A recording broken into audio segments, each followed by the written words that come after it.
So ఒకటో తారీఖు నాడు పెన్షన్ అన్నారు కదా సార్, ఇవాళ పరిస్థితి ఏంటంటే ఆంధ్రప్రదేశ్లో జనం రోడ్ల మీదకి వచ్చారు.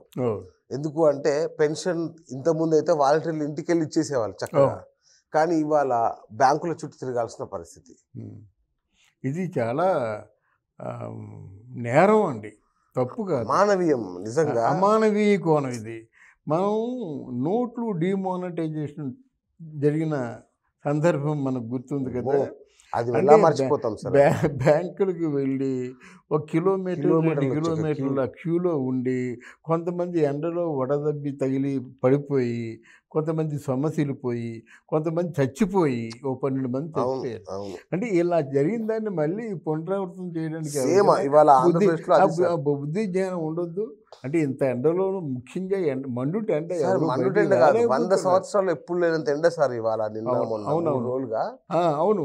అంటే బ్యాంక్ వెళ్ళి అందరూ చదువుతున్న ఉంటారా? పెన్షన్ ఉన్న వాళ్ళందరూ చదువుకుంటారా? ఆ ఫారం ఎవరు నింపుతారు? ఫారం నింపడానికి ఎవరైనా ఉంటారా? తర్వాత తూపులేట గుద్దులేట కింద పడడం లైన్లు, ఎవరు వాళ్ళు ముందు అందుకుందాం ప్రయత్నం చేస్తారు. అక్కడ బ్యాంకులో ఎంత డ్రామా ఆడతారండి. ఏది కరెక్ట్గా లేకపోతే రాసుకొని రా అంటాడు అంతే. ఇంకోటి సార్, ఇక్కడ ప్రమాదం ఉంది. మినిమం బ్యాలెన్స్ ఒకటి ఉంటుంది కదా, అవునవును. అది లేకపోతే ఏం చేస్తారంటే ఆ 3000 పడ్డ దానిలో ఎంత లాగాలో, ఇప్పుడు మీకు 5-6 సంవత్సరాల నుంచి మినిమం బ్యాలెన్స్ లేదనుకోండి, అవును, ఎంత పెనాల్టీ లాగుతాడో ఆ బ్యాంకుడికే తెలియదు, అట్లా లాగేస్తారు. అంతే. చాలా నష్టపోతున్నారు ఇప్పుడు ఈ బ్యాంకుల ద్వారా పంపడంలో. ఇట్లాంటి ఆలోచన మాత్రం పొరపాటు అండి, అమానవీయ కోణం ఒకటి.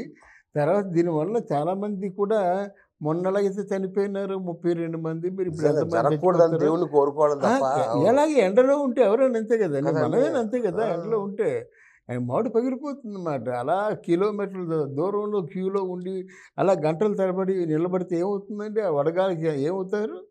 ఓ పక్కేమో వడగాలికి ఎవరు బయటికి రావద్దని చెప్తుంటే వీళ్ళందరినీ ఎగ్జాక్ట్లీ రాష్ట్రాన్ని రోడ్ల మీద తీసుకొచ్చేసారు. ప్రజల్లో చాలా తిరుగుబాటు వస్తుందండి. ఈయనండి చెప్పడానికి ప్రజల్లో చాలా పొరపాటు చేశాడు. ఇది నాకు తెలిసి చంద్రబాబు నాయుడు గారికి ఆయన అనుకుంటాడేమో జగన్ కు అడ్వాంటేజ్ అవుద్దని, కానీ లేదండి, బూమిరంగ్ అయిందండి కదా. జగన్కి దెబ్బ కొడదాం అనుకున్నాడు ప్రయత్నం, కానీ అందరూ తిట్టుకుంటారు కదండి. కష్టం అందరికీ ఒకటే కదా.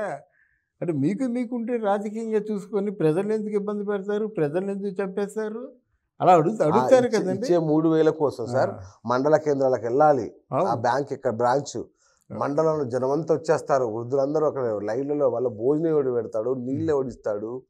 నీళ్ళు ఒకటిస్తే చాలండి. నీళ్ళు ఎవరు ఎండలో మాడిపోతూ చాలా అది నాకు తెలిసి చూడండి, రిపోర్ట్స్ చాలా ఘోరంగా ఉంటాయి మనకు. అవునవును, తెలిసి చేసింది అవుతుందన్నమాట. వాళ్ళు ఏదో వాడికి ఏదో కొడదాం అనుకున్నాడు, తిరిగి వచ్చి వీళ్ళు కొట్టిందన్నమాట. ఇప్పుడు ఎవరు క్షమించరండి, అస్సలు కష్టాన్ని ఎవరు ఎక్కువ ఓర్చుకోలేరండి. కొంత ఓర్చుకుంటారు కానీ అవి బయటికి రావాలి. 4.5 సంవత్సరాలకు సుఖంగా ఉన్న ప్రాణం కదా. అవునండి, చక్కగా ఇంటికి వచ్చి వాలంటీర్ 1వ తారీఖు కాగానే చేతిలో పెట్టి వెళ్ళిపోయే పరిస్థితి. అంతే. ఇప్పుడు ఆటోలు వేసుకొని బస్సులు వేసుకొని వెళ్ళిపోయి ఎండలో క్యూలో లైన్ నిలబడి, తిండి లేక నీళ్లు లేక, వాడు నింపేవాళ్ళు లేక ఇచ్చేవాళ్ళు లేక, ఎంత దారుణమైన విషయం అండి ఇది. దారుణమైన విషయం. జనం తిరగబడతారండి, తిరగబడటానికే వాళ్ళు చేసుకున్నారు. వాళ్ళు చేసిన తప్పిదాల్లో ఇదో పెద్ద తప్పిదం, అతిపెద్ద తప్పిదం అవుతుంది.